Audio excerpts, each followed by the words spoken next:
Hello guys, வணக்கம். This is அன்பு சீலன். இன்றைக்கி நம்ம என்ன பார்க்க போகிறோம் அப்படின்னா, நாளைக்கான மார்க்கெட் எப்படி இருக்கும், எந்த மாதிரி ஓப்பனிங் இருக்கும் அப்படிங்கிறது தான் என்டையராக இந்த வீடியோவில் பார்க்க போகிறோம். பிகினராக இருக்கிறீங்க அப்படின்னா ஸ்கிப் பண்ணாமல் எண்டு வரைக்கும் இந்த வீடியோவை பாருங்கள். ட்ரேடிங்கில் பொதுவாகவே டெக்னிக்கல் அனலைசிஸ் அப்படின்னு சொல்லும்போது இந்த சார்ட் மட்டும்தான். நீங்கள் இந்த சார்ட்டை ரீட் பண்ண தெரிஞ்சாலே 80% உங்களால் மார்க்கெட்டை ஓரளவுக்கு கணிச்சிட முடியும். சரிங்களா? இப்போ இங்கே பார்த்துட்டீங்க அப்படின்னா ரெசிஸ்டண்ட் அப்படின்னு ஒரு பாயிண்ட் இருக்கும். சரிங்களா? இந்த இடத்துல நீங்கள் நல்லா கவனிச்சிங்கன்னா தெரியும். சரிங்களா? இங்கேருந்து நான் அப்படியே ஸ்க்ரோல் பண்ணி கீழே கொண்டு வந்தேன் அப்படின்னா இங்கே பாருங்களேன், ரெண்டாவது லைன் இருக்கிற இடத்த பாருங்கள். எல்லாமே டாப் ஆஃப் த ஹெட்டில் கரெக்டாக இருக்கும். அந்த விக்கோட கரெக்டாக மேட்ச் ஆகிருக்கும். இப்படி இருக்கும்போது என்ன அப்படின்னா, இது வந்து ரெசிஸ்டன்ட் பாயிண்ட்டாக ரியாக்ட் பண்ணும். சரிங்களா? அப்போ சப்போர்ட் கீழே ரெசிஸ்டன்ட் ஓகே ஃபைன், மேலே ரீச் ஆகிட்டு டவுனை நோக்கி வந்துட்டு இருக்குது. ஆனால் எங்கே வரைக்கும் மார்க்கெட் போகலாம் அப்படிங்கிற ஒரு சின்ன ப்ரிடிக்ஷன் இருக்குது. சரிங்களா? அது நீங்கள் சப்போர்ட் லைனை கரெக்டாக வரைஞ்சிட்டிங்க அப்படின்னா இங்கேருந்து அப்படியே ஸ்க்ரோல் பண்ணி நீங்கள் மேலே கொண்டு போனீங்க அப்படின்னா உங்களால் ஐடென்டிஃபை பண்ண முடியும். சரிங்களா? இங்கே பார்த்துட்டிங்கன்னா இந்த இடத்துல பாடிக்கு இருக்கும், மித்த இடம்லாம் விகுக்கு இருக்கும். சரிங்களா? இப்போ நல்லா கவனிச்சிங்கன்னா ரெசிஸ்டன்ட் பாயிண்ட்டை ரீச் ஆனால் எங்கே வந்திருக்கு, சப்போர்ட்டுக்கு வந்திருக்கு. அதே போல் இதுவும் ரெசிஸ்டன்ட் பாயிண்ட்.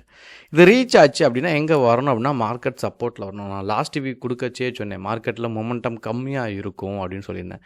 இப்போவுமே மார்க்கெட்டை பொறுத்த மட்டும் நீங்கள் ஹோல்டிங் பக்கம் போகவே கூடாது. அதுவும் எஸ்பெஷலி கால் ஆப்ஷனை ஹோல்ட் பண்ணாதீங்க. அன்னன்னைக்கான ட்ரேடை மார்க்கெட்டை பேஸ் பண்ணி இன்ட்ராடேனா அன்னன்னைக்கான ட்ரேடை அன்னன்னைக்கே க்ளோஸ் பண்ணிடுங்க. அதுவே பெஸ்ட்டான விஷயம். சரிங்களா? இன்னொன்று, மார்க்கெட்டை பொறுத்த மட்டும் மொமெண்டம் கம்மி ஏன் அப்படின்னு சொல்கிறேன் அப்படின்னா இந்தியா விக்ஸ் அப்படின்னு ஒன்று இருக்குது. சரிங்களா? இது என்ன அப்படின்னா முழுவதுமாக நீங்கள் நல்லா கவனிச்சிங்கன்னா ஆப்ஷன் செயின், சரிங்களா, வால்யூம் இதோட இன்டர் கனெக்டடாக இருக்கும். சரிங்களா? கம்பைன் பண்ணியிருக்கும். இப்போது இதில் 10லேருந்து 15க்குள்ளே இருக்குன்னா மார்க்கெட்டுக்குள்ளே வால்யூமே கொஞ்சம் கம்மியாக இருக்குது, ட்ரேடே கொஞ்சம் கம்மியாக இருக்குது, இல்லை அப்படின்னா மந்த நிலையில் இருக்குது அப்படின்னு அர்த்தம். 15க்கு மேலேருந்து 20க்குள்ளே இருந்தால் தான் என்ன பண்ணுவாங்க அப்படின்னா மார்க்கெட்டில் ஓரளவுக்கு இன்ட்ராடே மார்க்கெட்டில் பையர் இருக்காங்க அப்படின்னு சொல்லுவாங்க. 20க்கு மேலே இருந்தால் தான் மார்க்கெட்டே வந்து ட்ரெண்டிங் மார்க்கெட். இப்போ ட்ரெண்டிங் மார்க்கெட்டு கிடையாது, பிலோ இருக்குது. 15க்கும் 10க்கும் சென்டரில் இருக்குது, 13 அப்படின்னு லெவலில் தான் இருக்குது. அப்போ மார்க்கெட்டில் மொமெண்டம் கம்மியாக தான் இருக்கும். இன்னும் ப்ராப்பரான பையர் யாரும் வரலை. இன்னொன்று, எஃப்ஐடிஏயோட ஆக்டிவிட்டீஸ். சரிங்களா? இன்றைக்கான டேட்டா இன்றைக்கி ஈவினிங் கிடைக்கும். இது வந்து இன்றைக்கி ஈவினிங்கான டேட்டா, இன்றைக்கான 15ஆம் தேதிக்கான டேட்டா. இதை வச்சு தான் நீங்கள் நாளைக்கு ட்ரேட் பண்ணலாம். இதில் பார்த்தீங்க அப்படின்னா டிஐஐ காட்டிலும் எஃப்ஐஐ வந்து ரொம்ப முக்கியம். ஏன் அப்படின்னா வெளியிலேருந்து இன்வெஸ்ட் பண்ணுறாங்க. அப்போது இவங்க வந்து என்ன பண்ணுவாங்க, முழுவதுமாக நெஃப்டியை ரெப்ரசன்ட் பண்ணி தான் இன்வெஸ்ட்மெண்ட்டே இருக்கும். இப்போது பிஎஸ்சி அப்படின்னு நீங்கள் எடுத்துக்கிட்டீங்க அப்படின்னா 30 கம்பெனி வச்சு டிரைவ் பண்ணி சொல்லுவாங்க. சரிங்களா? நெஃப்டினா 50 கம்பெனி, டாப்பில் இருக்கக்கூடிய கம்பெனி, 20,000 கோடி டேர்ன் ஓவர் இருக்கக்கூடிய கம்பெனி. இப்போ இந்த இடத்துல எஸ்பெஷலி நீங்கள் நல்லா நோட் பண்ணிங்க அப்படின்னா சென்செக்ஸ் நெஃப்ட்டுன்னு சொல்லி நியூஸில் வரும்ல, எல்லாருமே இந்த பாயிண்ட்ஸை நல்லா கவனிப்பாங்க. சரிங்களா? நல்லா கவனித்து இன்வெஸ்ட்மெண்ட் எப்படி நடக்கு, நிறையா செல் பண்ணுறாங்க அப்படின்னா மார்க்கெட் எப்படி இருக்குது அப்படின்னா வீக்காக தான் இருக்குதுன்னு அர்த்தம். ஸோ இன்னும் ஸ்ட்ராங் பைக்குள்ளே வரல. அப்போ மார்க்கெட்டில் எங்கே பை லெவல் இருக்குது அப்படின்னா இந்த இடத்துல இருக்குது. சரிங்களா? 24,600க்கு மேலே போச்சு அப்படின்னா கன்ஃபர்மேஷன் ஹையாக இருக்குது. அதுக்கடுத்து என்ன ஆகும் அப்படின்னா நல்ல மார்க்கெட்டில் ஒரு பிக்கப் இருக்கும். சரிங்களா? பட் இப்போதைக்கு மார்க்கெட் ஒரு சின்ன பேட் நியூஸ் வந்தாலும் மார்க்கெட் நல்ல டவுன்ஃபால் ஆகும். கிட்டத்தட்ட சரிங்களா இந்த நியர்பை இங்கே பார்த்தீங்க அப்படின்னா ஒரு 400 பாயிண்ட் சரிங்களா பக்கம் நியர்லி கீழே இறங்குறதுக்கான சான்சஸ் இருக்குது. இமீடியட்டாக இந்த வீக்கில் ஒரு பேட் நியூஸ் வந்துச்சு அப்படின்னா, அதர் தென் மார்க்கெட் இப்படியே இருந்துச்சுன்னா அப்படியே கொஞ்சம் அப்படியே மைல்டாக இந்த மாதிரி சைடு வேலே வந்து இந்த லெவலில் அப்படியே ரீச் ஆகி கொஞ்சம் கம்மியான பாயிண்ட்ஸை ரீச் பண்ணிட்டு சப்போர்ட்டை எடுத்துருச்சு அப்படின்னா இதிலேருந்து ட்ரெண்டு கட் இருக்கா அப்படிங்கிறதையும் கவனிக்கலாம்.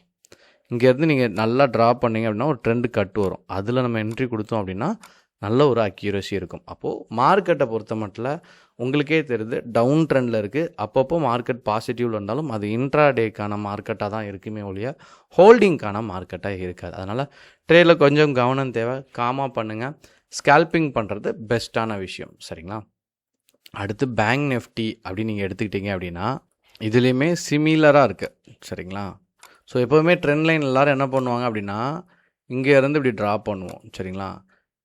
இது கொஞ்சம் பிகினிங்கில் கொஞ்சம் எக்ஸ்பீரியன்ஸ் ஆயிடுச்சுன்னா இங்கே இருக்கிற ஹையிலேருந்து ட்ராப் பண்ணி பாருங்கள், உங்களுக்கு அந்த வியூ வந்து கரெக்டாக கிடைக்கும். சரிங்களா? மார்க்கெட் அடுத்த லெவல் எங்கே இருக்கும் அப்படிங்கிறத இந்த மாதிரி ஒன்ஸ் நீங்கள் செக் பண்ணீங்க அப்படின்னா கரெக்டான லெவலில் இருக்குது பாருங்கள். மேலே இங்கே நான் மார்க் பண்ணி தான் எடுத்தேன். பட் இந்த லெவல்லாம் பாருங்கள் கரெக்டாக ரீச் ஆகுது பாருங்கள். அப்போது சப்போர்ட் அண்ட் ரெசிஸ்டன்ட் அப்படிங்கிறது ட்ராப் பண்ணுறது வந்து கொஞ்சம் ஈஸி தான். பட் வித்தியாசமாக யோசிக்கணும். மார்க்கெட்டில் இது எல்லாமே புக்கில் இருக்குது. சரிங்களா? புக்கை ரெஃபர் பண்ணியே நல்லா ட்ரேட் பண்ணுங்கள். புக்கில் இருக்க விஷயம் தெரிஞ்சாலே போதும். நம்ம சேனலில் மோஸ்ட்லி வீடியோ பார்த்தீங்க அப்படின்னா புக்கில் இருக்க விஷயந்தான் இருக்கும். சரிங்களா? அதனால் இந்த இடத்த பாருங்கள், ரெசிஸ்டன்ட் பாயிண்ட் ரீச் ஆயிடுச்சு. சரிங்களா? இனி என்ன ஆகணும், இதுவுமே நல்லா டவுன்ஃபால் ஆகிறதுக்கு தான் சான்சஸ் இருக்குது.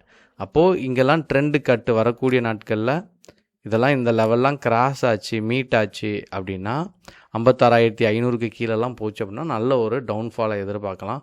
அப் ட்ரெண்டை பொறுத்த மட்டும் உங்களுக்கு லைன் இங்கே இருக்குது. சரிங்களா? 59,000க்கு மேலே போகணும். அது வரைக்கும் இதுக்குள்ளே ட்ரேட் ஆகும்போது ட்ரெண்டிங் மார்க்கெட் கிடையாது, இன்ட்ராடேக்கான மார்க்கெட்டாக இருக்கும். அன்னன்னைக்குள்ளே ட்ரேடை அன்னன்னைக்கு க்ளோஸ் பண்ணுறது நல்லது. ஓகேங்களா? உங்களுக்கு என்ன டவுட் இருந்தாலும் இருப்பினும் கமெண்டில் சொல்ல மறந்துடாதீங்க. Okay guys, thank you so much for வாட்சிங் this video. Tata, bye bye, see you.